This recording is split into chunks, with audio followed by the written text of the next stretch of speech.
As imagens do momento em que uma médica é coagida por golpistas em Vila Velha. Os criminosos fazem ameaças por telefone.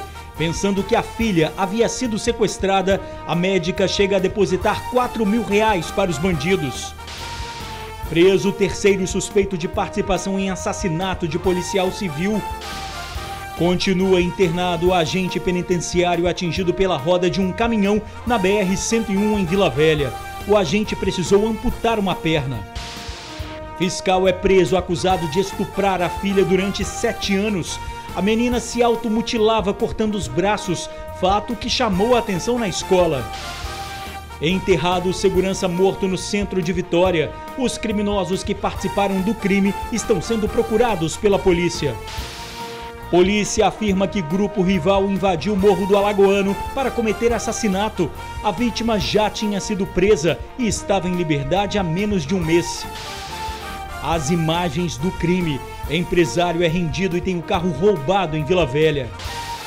Triste e chocante. Catador encontra corpo de bebê dentro de panela de pressão jogada no lixo. E acidente envolvendo caminhões na BR-262 entre Viana e Domingos Martins. O trecho ficou interditado por 2 horas. A gente volta em 1 minuto.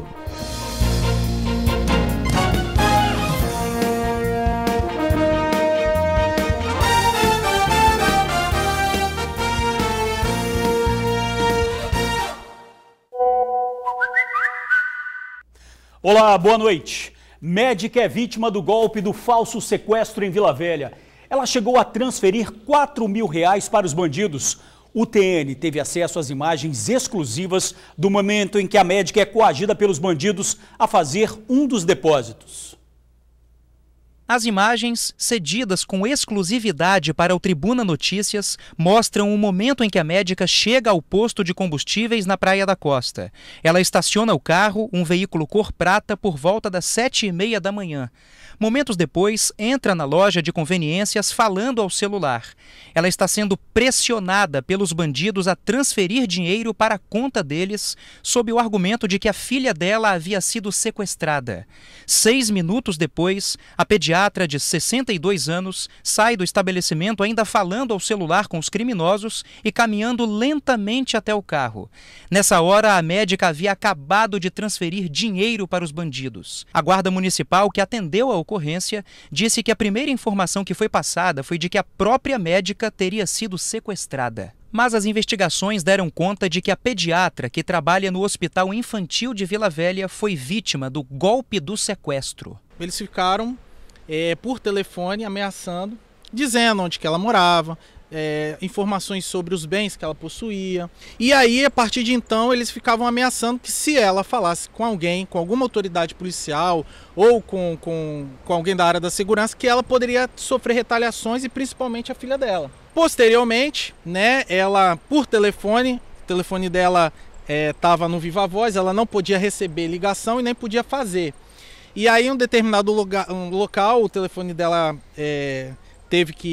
caiu a ligação e ela conseguiu mandar uma mensagem dizendo que ela tinha sido sequestrada. A médica recebeu a ligação dos criminosos por volta de 3h30 da madrugada. Ela chegou a transferir quase R$4.000 para a conta dos bandidos e, por sorte, acabou não perdendo mais dinheiro. Se a guarda municipal não tivesse chegado em tempo, a pediatra teria feito mais uma transferência. Eu cheguei até ela, conversei com ela, interceptamos para que ela não fizesse essa transferência bancária. Alguns valores do primeiro saque já tinha sido sacado pelos criminosos e na faixa aí de R$3.000, a gente não sabe ao certo, mas a gente conseguiu interceptar e aí tranquilizamos ela. A quadrilha seria do Rio de Janeiro e os bandidos, especialistas nesse tipo de crime. A vítima prestou depoimento na Delegacia Regional de Vila Velha e depois foi para casa.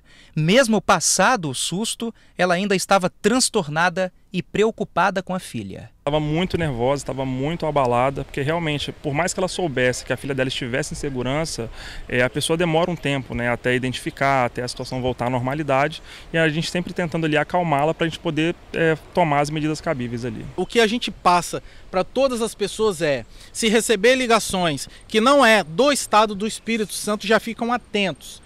né, algumas ligações que você não tem na sua agenda telefônica, que pode ser principalmente de São Paulo, que é o 011 ou o 021, de quadrilhas como essa. Então a gente pede encarecidamente que assim que acontecer algum tipo de ligação e de ameaça, não se deixa levar por essas ligações. Está preso o terceiro acusado de envolvimento na morte do policial civil. Julismar Correia da Silva, de 24 anos, foi preso durante uma operação na Serra. Outros 2 acusados já haviam sido identificados e presos ontem. O policial Alessandro Gomes Ferrari, de 37 anos, foi assassinado no bairro Morada de Santa Fé. O policial estaria estacionando o carro quando foi abordado pelos criminosos. Ele caiu e foi atingido por um disparo. Depois, Julismar teria pegado a arma do policial e atirado na cabeça da vítima. As investigações apontam que o investigador morreu porque foi identificado como policial.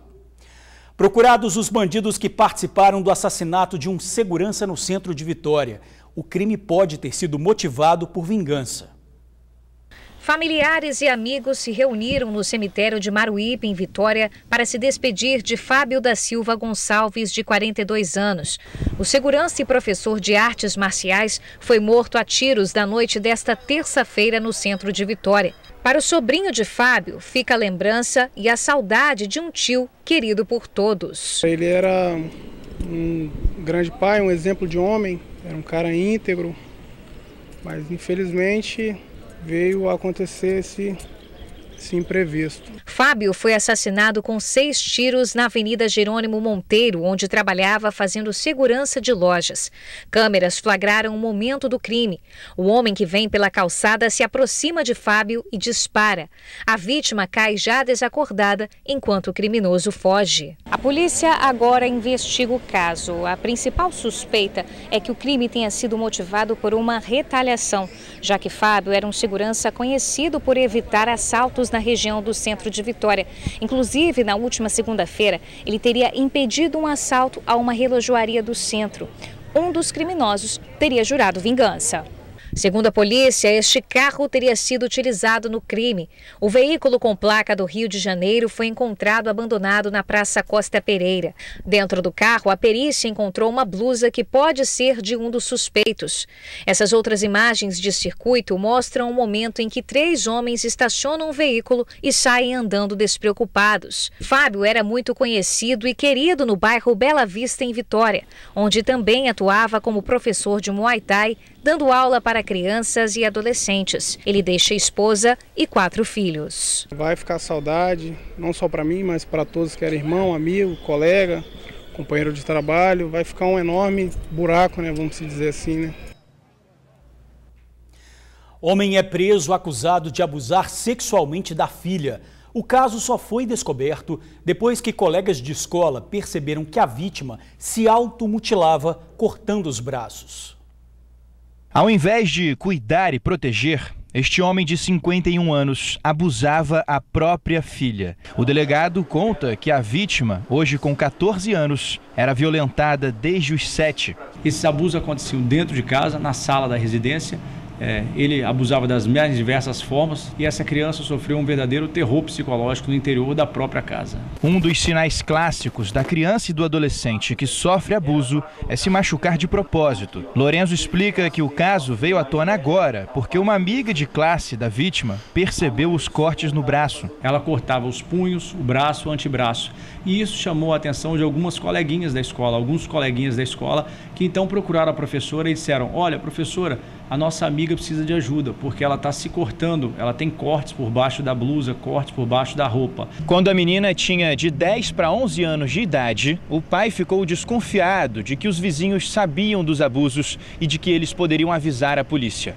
E para fugir de uma possível prisão, ele se mudou para Belo Horizonte junto com toda a família. Passou a desconfiar de que os vizinhos estavam descobrindo os fatos, que os vizinhos iriam comunicar à polícia e ele seria preso.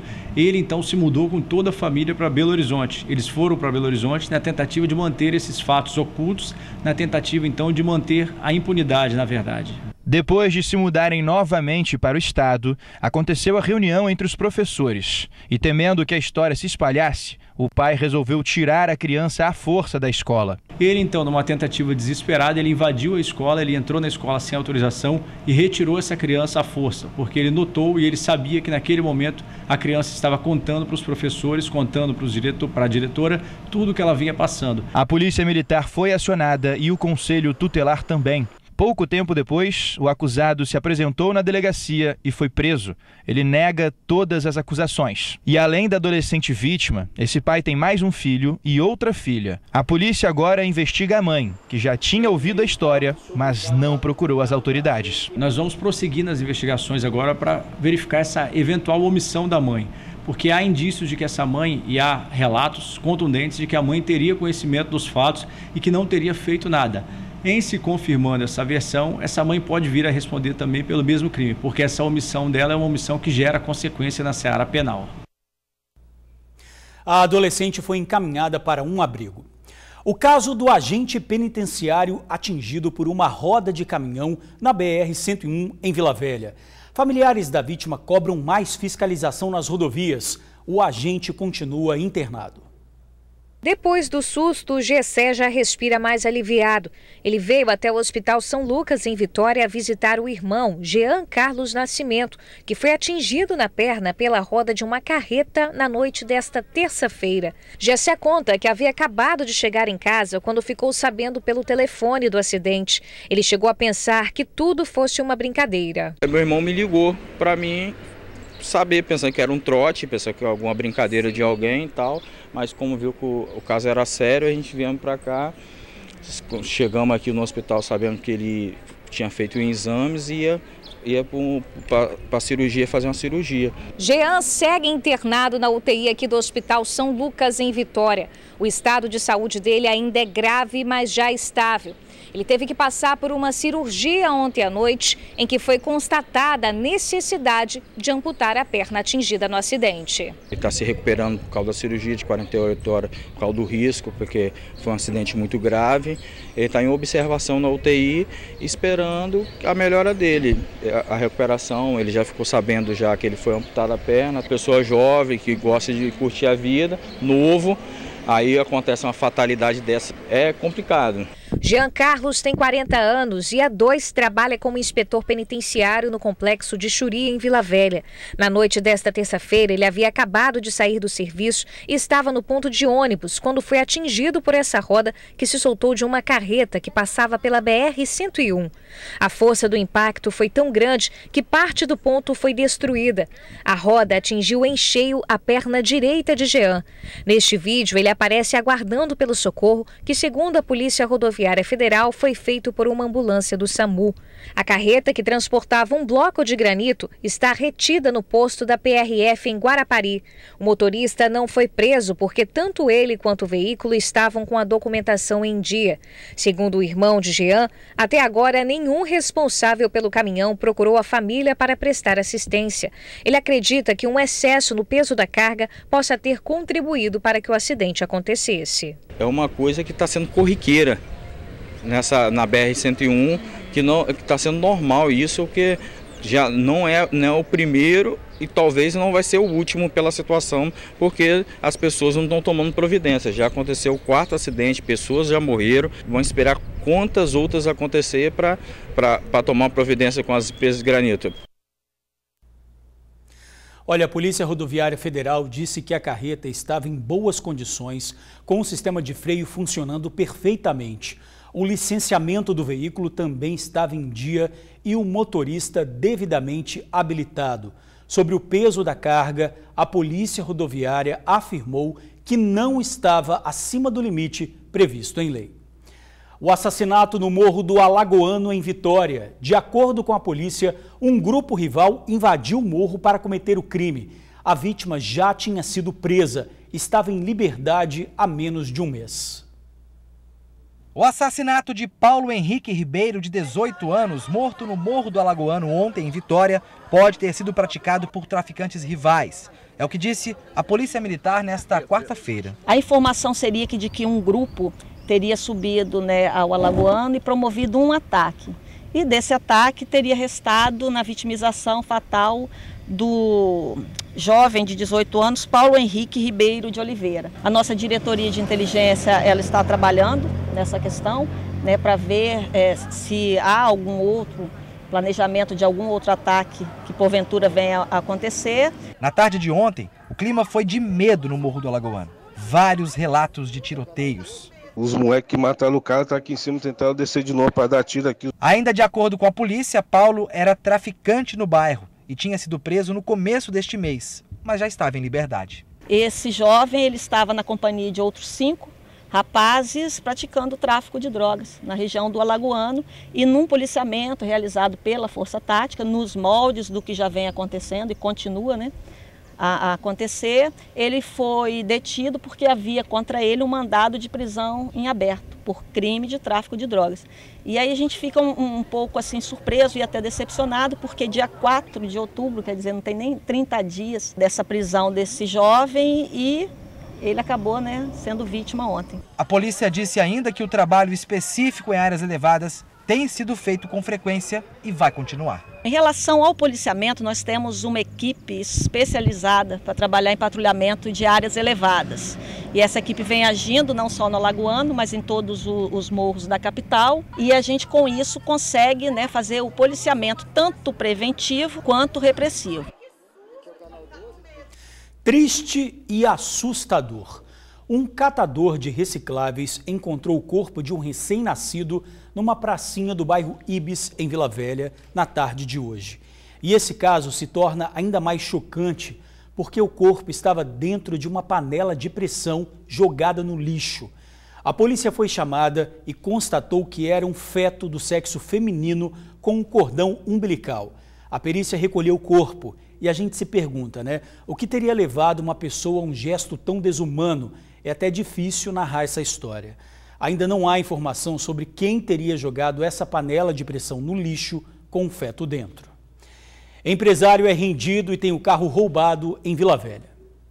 As câmeras de segurança registram o momento em que o empresário chega para trabalhar. Ele estaciona o carro e, enquanto cumprimenta um vizinho, é surpreendido pelos criminosos que já chegam anunciando o assalto. Foi tudo muito rápido e, em questão de segundos, o empresário viu o meio de trabalho ser levado junto com outros pertences. Os dois chegaram por trás da gente com uma pistola, falando perdeu, chamando a gente de coroa, e começou a revistar e tirou meu celular. E tinha uma chave de fenda no meu bolso. E eu, assim, sem pensar, eu peguei nela. E ele começou a me gritar, você tá maluco? Você tá maluco? Depois que eu fui notar o que estava na minha mão, que o estresse estava tão grande. É um sufoco danado. Todo doido é armado. E não é arma de brinquedo, é uma arma branca grande, rapaz. E essa não foi a primeira vez que ele foi vítima da ação de criminosos. O empresário também já teve outro carro arrombado. Então aí fica a sensação de impunidade. Que a gente trabalha, a gente não tem um retorno do poder público. E durante a reportagem, vários moradores procuraram a nossa equipe para relatar a insegurança no bairro. O seu Valtair, por exemplo, já foi vítima 3 vezes dos criminosos. Infelizmente, aqui nesse bairro, no último ano, 3 vezes já. A minha filha já foi assaltada 2 vezes aqui, chegou em casa desesperada, então a gente vive esse momento aqui de muita apreensão, entendeu? A gente fica vigiando os filhos a sair, a chegar em casa todos os dias. Agora, recentemente, foi furtada a minha moto também, minha principal ferramenta de trabalho. O seu Rivelino, que mora no bairro há mais de 30 anos, também reclama da insegurança. Ele é motorista e já teve até a bateria do veículo roubada. Acordei de manhã cedo para sair para trabalhar, porque meu genro saiu para trabalhar no caminhão. Quando acordou, eu estava sem a bateria do caminhão. Eu gostaria mais de a polícia começar mais a rodar um pouco aqui. Aqui numa rua, sem sair daqui, os pessoal estão subindo para usar muita droga. Então tá difícil a situação aqui, né? Tá ficando difícil, complicado. Os moradores relatam que o bairro era um local tranquilo, mas de uns meses para cá a situação piorou. Agora o que fica é a sensação de medo e insegurança. Eu não deveria estar colocando câmera na minha casa, gastando dinheiro com isso. Deveria ter segurança do Estado, mas infelizmente está muito precário. Olha, o carro é uma Saveiro, placa OYF 1488. Quem tiver informação, ligue para a polícia. Em relação à insegurança, a PM disse que faz o policiamento diário, além de fazer operações, abordagens e cercos táticos. E a seguir, Rodovia é interditada por 2 horas após um acidente. A gente já volta. Acidente envolvendo 2 caminhões interdita a BR-262 por quase 2 horas. A batida aconteceu na ponte do Rio Jucu, entre Viana e Domingos Martins. Um dos caminhões bateu na traseira do outro veículo que seguia no mesmo sentido. A carroceria do caminhão atingido ficou suspensa com o impacto e a carga inclinada. Por causa do acidente, o trânsito foi interditado e, apesar do susto, ninguém ficou ferido. E a gente fica por aqui. Outras informações agora no SBT Brasil e amanhã no Tribuna Notícias, primeira edição, 15 para meio-dia. Muito obrigado por assistir ao jornal, pela companhia de sempre. Uma boa noite e eu te espero amanhã.